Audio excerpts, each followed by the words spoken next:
जेहलम को तहसील पिंड ददन खान से मिलाने वाला रोड इंतहाई खस्ता हाल हो चुका है। जगह जगह गड्ढे पड़ चुके हैं। मिनटों की बारिश के बाद घंटों पानी यहां पर खड़ा रहता है। वफाकी वजीर फवाद चौधरी के हल्के का ये रोड अरसा दराज से अहले इलाके के लिए दर्द सर बना हुआ है, जिसे बनाने के लिए ताहाल कोई अमली इकदाम नहीं किए जा रहे। बड़े अरसे से हमें इस परेशानी का सामना करना पड़ रहा है। खास तौर पर हमारे बच्चे स्कूल जब जाते हैं सुबह के टाइम, और उसके अलावा जो एक्सीडेंट है यहाँ पे मामूल बन चुके हैं।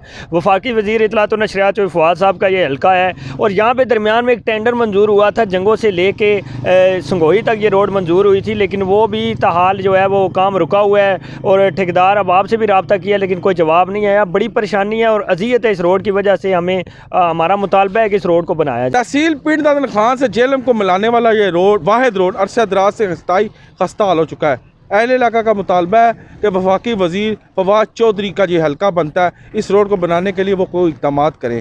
कैमरामैन हसनैन अली के साथ बाबर हुसैन, सच न्यूज़, जेहलम।